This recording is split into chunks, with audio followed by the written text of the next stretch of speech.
오늘도 이 새벽 깨어 나오시는 사랑하는 성도님들, 우리를 말씀으로 인도하시며 평안과 안정 주시는 그 하나님의 놀라운 은혜를 누리는 복된 하루 되어지기를 주의 이름으로 축복합니다. 어, 사람이 여러 가지 행동들을 하게 되는 것은 그 사람의 마음과 또 동기가 어떠하느냐에 따라서 결정이 되어집니다. 결국 행동은 마음의 상태의 모습이 나타나지게 된다라는 것이죠. 오늘 본문에 보면은 두 명의 사람이 나오게 됩니다. 바리새인이었던 시몬과 죄인으로 취급되었던 여인이죠.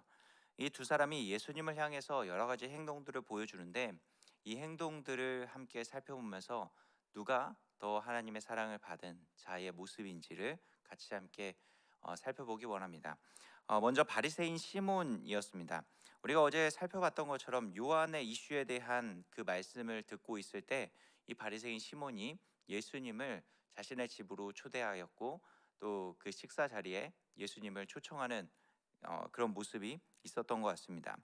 당시 분위기에서 바리새인이 예수님을 초청한다라는 것은 사실 결코 쉽지 않은 일이었습니다. 왜냐하면 예수님께서 이미 바리새인들을 향해서 많은 책망과 질책의 말씀을 하셨기 때문이죠.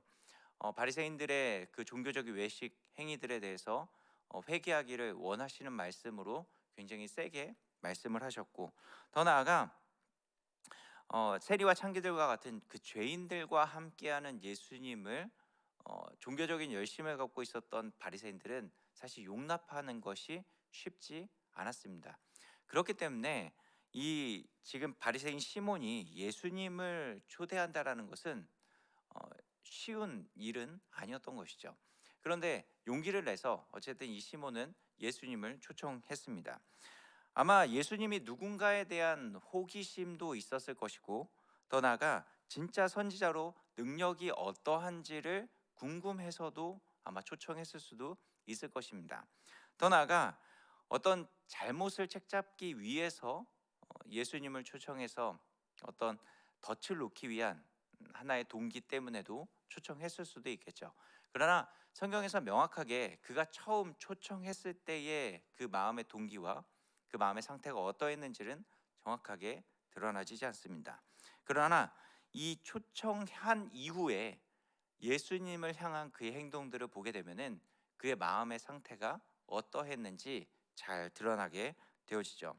바리새인은 율법에 정통한 사람입니다. 그렇기 때문에 손님 대접하는 것을 어떻게 해야 되는지 명확하게 알고 있었던 사람이죠.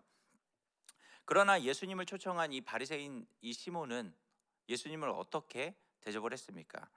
아무것도 하지 않았습니다. 발 씻을 물도 주지 않았고, 하다못해 싸디스한 감람료도 붓지 않았고, 손 씻을 입도 맞추지 않는 그런 모습을 보여주고 있었던 것이죠.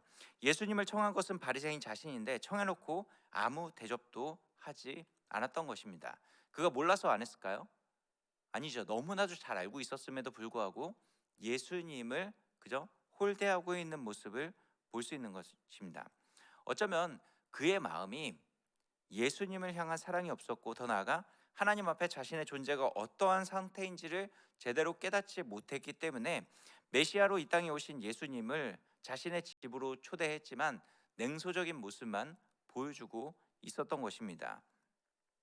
책잡을 시선으로 그저 이 죄인인 여인이 예수님을 향해서 손길을 뻗었을 때 어떻게 반응하는지 종교적인 어떤 시선으로만 바라보고 있고, 예수님을 초대함으로 사람들의 이목을 끌기 위해서 자신에게 집중되어지는 그 시선을 받기 위해서 그는 계속해서 이러한 모습으로만 집중하며 나아가고 있다라는 것입니다.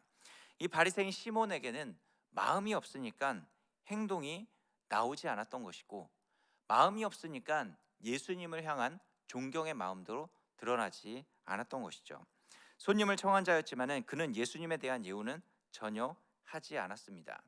이 바리새인 시몬은 신앙에 대해서 열심을 가지고 있었고, 율법에 대해서도 너무나도 잘 알고 있었고, 많은 전통들을 잘 지켜오는 사람이었지만은 그는 자신이 해야 할 일을 하나도 하지 않았습니다. 그저 주님을 청해 놓고 밥상만 차려 놓고 팔짱 끼고 있는 모습만 보여주고 있었던 것이죠. 또 한 사람이 나옵니다. 죄인인 한 여자가 나오죠. 당시 잔치 자리가 벌어지게 되면은 적선을 해서 부스럭이라도 얻어먹기 위해서 많은 사람들이 초청받지 않았음에도 들어오는 일들이 비일비재했다고 합니다. 오늘 이 바리새인이 벌인 잔치에도 이런 자들이 들어왔던 것이죠. 그 중에 이 여인이 있었던 것입니다. 죄인인 여인을 성경학자들은 보통 창기로 이야기를 하지만은 사실 본문을 이렇게 쭉 살펴보면은 어떤 죄를 지었는지는 명확하게 드러나지지 않습니다. 그러나 정확한 건 동네에 있는 모든 사람들이 이 여인에 대해서 무엇이라고 생각했다고요? 죄인이라고 생각을 하고 있었다라는 것입니다. 이 여인의 죄는 정확하게 드러나지지 않지만은 이 여인은 어떤 씻을 수 없는 죄를 지었고 동네에서는 낙인 찍혀 버린 여인이었던 것이죠. 이 여인은 율법에 의해 죄인으로 정죄되었기 때문에 평생 이 죄인으로 살아가야 했습니다. 그런데 어느 날 이 예수님에 대한 소문을 들었던 것이죠. 많은 사람들이 주님께 나와 치유함을 받고 죄사함을 받았다는 이야기가 온 유대에 퍼졌기 때문에 이 여인에게도 들려왔을 것입니다.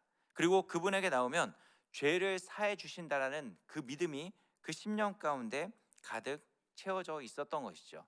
그리고 그 믿음을 가지고 지금 예수님이 자신의 동네에 오고 이 바리새인의 집에 들어왔다라는 소식을 듣고 예수님 앞에 나왔던 것입니다. 그리고 와서 향유를 담은 옥합을 가지고 와서 예수님의 발 곁에 서서 울며 눈물로 예수님의 발을 적시고 또 자기 머리털로 닦고 그 발에 입을 맞추는 그런 여러 행위들을 하며 나아가고 있는 것입니다. 여러분, 머리를 풀어 헤친다라는 것은 그 당시 여인에게 있어서 수치를 의미하는 모습이었습니다. 그럼에도 그 여인은 전혀 개의치 않았죠.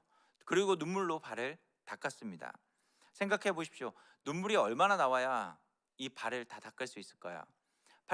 팔레스타인 지역에 그 샌들을 신는 그 관습을 갖고 있는데 흙으로 더럽혀진 샌들 신어서 흙으로 더럽혀진 그 발을 깨끗이 씻으려면 그 눈물이 얼마나 되겠습니까? 전혀 도움이 되지 않음에도 불구하고 그러나 그 여인은 그저 감사하고 기쁜 마음에 자신이 할 수 있는 최선의 모습을 예수님 앞에 보여주고 있는 것입니다. 거기에 그치지 않고 옥합도 깨뜨리고 있는 것이죠.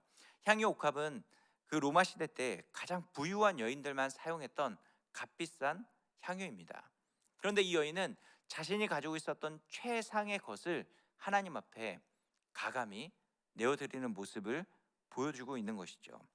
이 여인이 보인 모든 행동들은 주님을 향한 마음에서부터 나오는 것들이었습니다.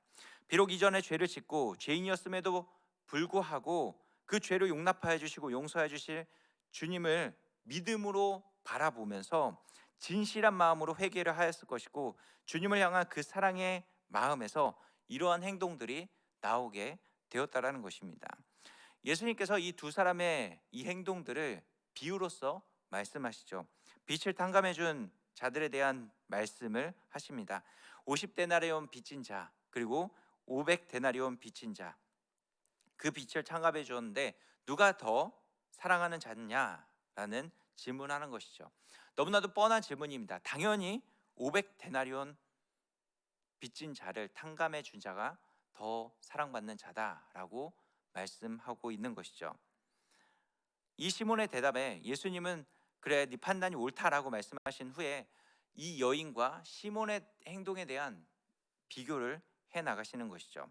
시몬이 보기에는 여자는 죄인입니다. 상종할 수 없는 사람이죠. 율법에서 상종하지 말라고 금한 사람입니다. 그러나 주님께서 이 여인이 오히려 더 주님의 사랑을 받은 자이고 여인이 오히려 더 주님 앞에 온전한 모습으로 서 있는 자다라고 판단해주고 있는 것입니다. 그 여인에 대한 헌신과 그 섬김의 자세를 주님께서 받아주셨던 것이죠. 우리는 이 바리새인 시몬과 죄인인 여자에 대한 모습을 우리 자신에게 한번 적용해 볼 필요가 있을 것입니다. 죄인인 여인은 값비싼 향유를 할지라도 그리스도를 향한 자신의 감사와 사랑의 마음을 다 표시할 수 없다고 생각했을 것입니다. 그래서 그의 최선을 다해서 예수님을 섬기려고 했던 모습을 보여주고 있는 것이죠.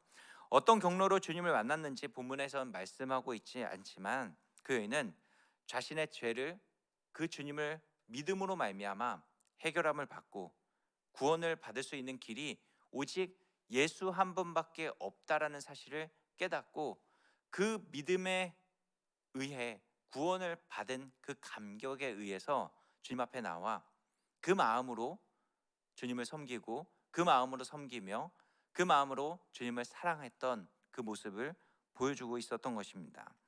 마음 안에 하나님의 은혜로 가득 채워져 있었기 때문에 그의 행동들이 나타났던 것이죠.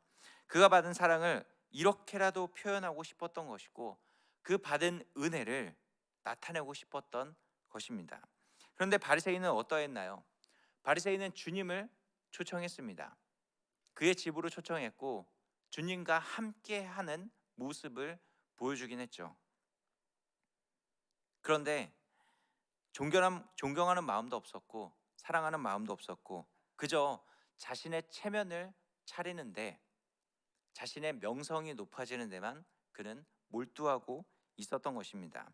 어쩌면 이 바리새인 시몬이 보여줬던 것은 자신을 위한 신앙의 모습, 또 자신의 체면을 위한 어떤 종교적인 외식 행위가 그 가운데 더 담겨져 있었던 것이죠. 신앙의 허영심이 그 가운데 적나라하게 드러나지고 있었다라는 것입니다. 마음에 무엇이 채워져 있느냐를 통하여서 우리는 우리의 행동들이 정확하게 나타나지게 될 것입니다. 우리 마음 안에 하나님의 은혜로 가득 채워져 있다면은 주님을 향한 헌신과 주님을 향한 기쁨의 섬김의 모습이 자연스럽게 드러나지게 될 것이고 마음의 은혜로 가득 채워져 있다면은 자연스럽게 믿음의 순종해 가는 모습들이 나타나지게 될 수 있다라는 것입니다. 그렇기에 우리가 순종해야지 또 섬겨야지 하는 어떤 행동들을 하기 이전에 우리 마음의 상태를 먼저 살펴볼 수 있어야 되는 것입니다. 우리 마음이 진짜 예수 그리스도로 인쳐지고 더 나아가 그 성령의 은혜로 가득 채워져 있는지 먼저 우리 자신을 점검해 볼 필요가 있다는 것이죠. 그 믿음과 그 은혜로 우리의 심령이 가득 채워져 있다면은 우린 자연스럽게 그 마음으로 인하여서 우리 행동들이 나타나지게 될 것이고 주님을 향한 그 헌신과 주님을 향한 그 마음을 온전히 드러내질 수 있는 그런 축복의 통로가 되어지게 되는 것입니다. 더 나아가 마음의 은혜로 가득 차 있어서 자연스러운 사랑의 고백을 그 주님 앞에 드렸던 이 여인에게 예수님께서 마지막 말씀을 어떻게 하시나요? 50절 말씀 보면 예수께서 여자에게 이르시되 내 믿음이 너를 구원하였으니 평안히 가라 하시니라 라고 말씀하고 있습니다.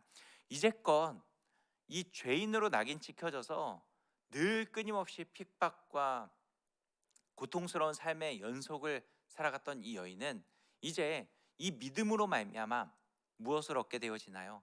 평안을 얻게 되어지는 것입니다.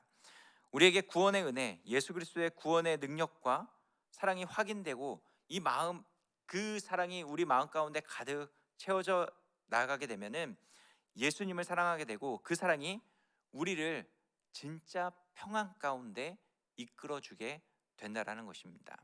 평안을 누릴 수 있게 되어지는 것이고 더 나아가 이 평안으로 말미암아 하나님의 나라와 또 이 땅 가운데 진짜 참된 안식이 무엇인지를 나타내는 축복의 통로로 사용되어지게 된다라는 것이죠. 우리 심령 가운데 진짜 이 주님의 사랑이 무엇인지 가득 채워질 수 있기를 주의 이름으로 축복합니다. 예수 그리스도를 만났던 그 첫사랑이 우리 심령 가운데 다시 회복되어지고 우리 심령 가운데 주님의 은혜로 가득 채워짐을 통하여서 우리의 행동들이 자연스럽게 주의 말씀에 순종해 나아가고 우리의 마음 가운데 가득 채워져 있는 것이 자연스럽게 흘러넘침을 통하여서 하나님께서 우리에게 허락해 주신 그 평안이 우리 심령 가운데 더 나아가 우리의 삶 가운데 가득 채워져 이 평안을 누리는 귀한 삶을 살아가는 우리 모두가 되어질 수 있기를 주의 이름으로 축복합니다. 이렇게 기도하겠습니다. 사랑과 은혜가 충만하신 하나님 아버지,